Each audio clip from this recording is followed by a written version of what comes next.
Halo semuanya, di sini saya akan menjelaskan aplikasi GIS BPBD. Di aplikasi ini, pertama sekali saya akan menjelaskan di bagian front end, selanjutnya akan disusul dengan bagian back end. Di bagian front end, pada halaman home akan menampilkan tampilan seperti berikut. Jika kita kursor ke bawah, akan menampilkan tentang yang datanya diisi oleh administrator, kemudian peta. Untuk peta kita menggunakan Leaflet atau OpenStreetMap yang gratis ya. Jadi di sini ada beberapa kategori: normal, siaga, waspada, dan bahaya.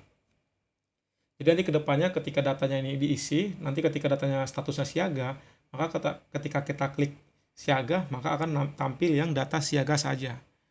Oke, selanjutnya di sini ada eh, jumlah ya, jumlah kejadian berapa kali. Ini nantinya akan diinput dari halaman backend, kemudian terdampak ada berapa. Nanti akan terhitung otomatis. Selanjutnya ada section service, kemudian kontak. Oke. Jadi di sini langsung saja kita akan masuk kepada halaman backend-nya.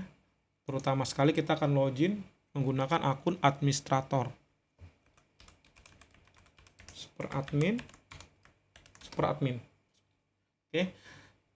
Berikut tampilan ketika kita berhasil login. Jadi tampilannya seperti berikut ya.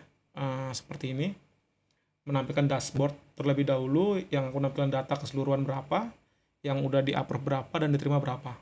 Oke. Jadi ada beberapa menu. Di dalam master data terdapat menu user. Jadi nanti administrator akan membuat user yang akan login siapa-siapa aja. Jadi dia bisa menambahkan user, contoh kita tambahkan user Ubuntu Pane contohnya. Oh, namanya kita buat administrator Ubuntu Pane saja. Oke. Kemudian username-nya kita samakan saja. Kemudian role-nya dia sebagai siapa? Super admin kah atau administrator kecamatan? Kalau dia super admin dia akan tampil seperti berikut. Dia akan jadi admin utama, tapi kita buat sini administrator kecamatan. Biar kita lihat perbedaannya. Sini kita buat dia kecamatan Buntu Pane. Oke, kita save. Oke, sudah berhasil ya. Di sini pada bagian front page setting ada halaman tentang ya. Jadi di sini teman-teman bisa langsung rubah aja kata-katanya tentang aplikasi ini apa. Jadi langsung kita rubah contohnya kan. Contoh kita rubah di sini Lorem Ipsum contohnya. Kita simpan. Jadi kalau kita cek di bagian front end yang di bagian tentang, harusnya datanya sudah berubah ya. Kita cek lagi. Oke, sudah berubah ya. Nah, begitu juga sama seperti kontak us. Jadi ketika kita ganti contohnya di sini kontak contohnya. Nanti di bagian front end juga akan berubah secara otomatis. Seperti berikut. Oke. Sudah berubah ya. Selanjutnya di sini ada menu daerah rawan. Nah, di sini ada bagian lihat laporan. Di sini untuk administrator dia bisa langsung menambahkan data tanpa harus di-approve karena dia administrator sendiri. Jadi dia bisa membatalkan atau meng-approve suatu data. Kita coba saja di sini. Contohnya lokasinya kita buat desa Seslo Timur gitu. Terus kita sesuaikan untuk latitude longitude-nya di mana ya. Di sini. Oke. Saya perbesar terlebih dahulu. Oke. Kelihatannya. Kemudian statusnya apa nih? Kita buat sini statusnya waspada. Kita buat nih contohnya dusun 2. Ini untuk data ketinggiannya kita buat 10 meter. Contohnya ya. Ini contoh ya. Curah hujannya sering. Terdampak 2 rumah. Kemiringan kita isi sembarang. Penanganan tanggul lah gitu contohnya. Contoh kita tambahkan lagi add more. Untuk data ini dinamis ya. Jadi bisa langsung ditambahkan seberapa kebutuhannya. Jadi sini saya buat contohnya 2 aja lah.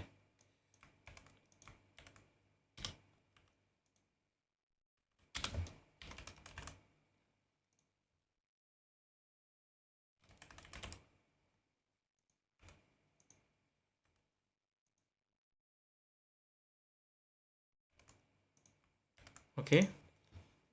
Di bagian data dinamis ini sudah kita tambahkan, kita buat sampel 2 data. Kemudian di sini ada bagian untuk upload foto. Untuk upload fotonya juga sistemnya dinamis, jadi kita bisa upload berapapun foto yang mau kita upload. Contoh di sini saya upload foto ini 2 foto lah, contoh saya upload ya. Dia langsung masuk seperti berikut. Setelah data sudah kita isi, di sini cukup kita kita klik save.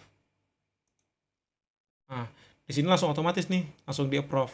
Jadi kalau kita cek di bagian front end, maka datanya harusnya sudah tampil. Ini dia, seperti berikut. Nah, jadi kalau diklik detail, maka akan tampil seperti berikut. Mulai dari rute kita, di mana kita lokasi kita, sampai dengan rute lokasi, titik lokasi tersebut di sini. Kemudian di sini ada tabelnya dalam bentuk data table. Jadi ketika kita mau cari data, sana datanya ada banyak, tinggal kita klik aja dusun berapa gitu. Kemudian untuk contoh ini jarang, nah yang jarang tampil dia. Jadi untuk fotonya juga tinggal klik seperti berikut. Dan untuk tampilan handphone sudah responsif ya. Jadi menyesuaikan layar karena kita menggunakan template Bootstrap. Oke, saya kembali dulu.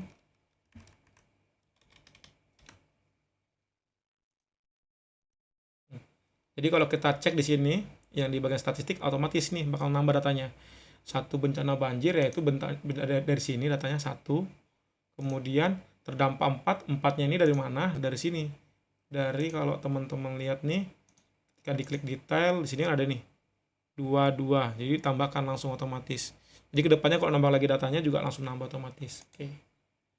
Dari sisi administrator bisa langsung meng-approve data atau membatalkan nih approve-nya. Jadi ketika datanya dibatalkan, jadi data tidak tampil lagi. Juga bisa mengedit dan menghapus pastinya. Ini kita asumsikan kita ACC aja lah ya. Kemudian di sini ada menu web setting di bagian administrator utama. Di sini kita bisa merubah nama aplikasi, kemudian jalannya, nomor handphone, dan email, dan kemudian latitude longitude-nya. Jadi contohnya nih data default yang menampilkan tuh di sini gitu.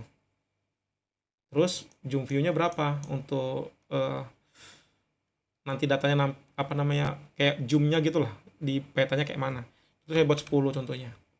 Nanti di sini dia 10 itu semana? Segini contohnya. Nanti bakal seperti itu. Langsung aja kita coba. Kita refresh. Nah, seperti ini dia. Jadi kalau 10 zoom-nya itu berarti segini dia. Tapi kalau kita naikkan lagi contohnya, kita buat 15 contohnya.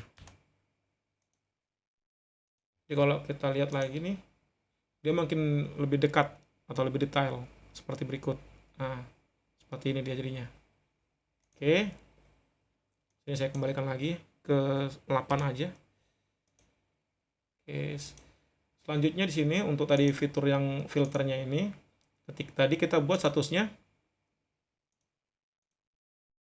waspada.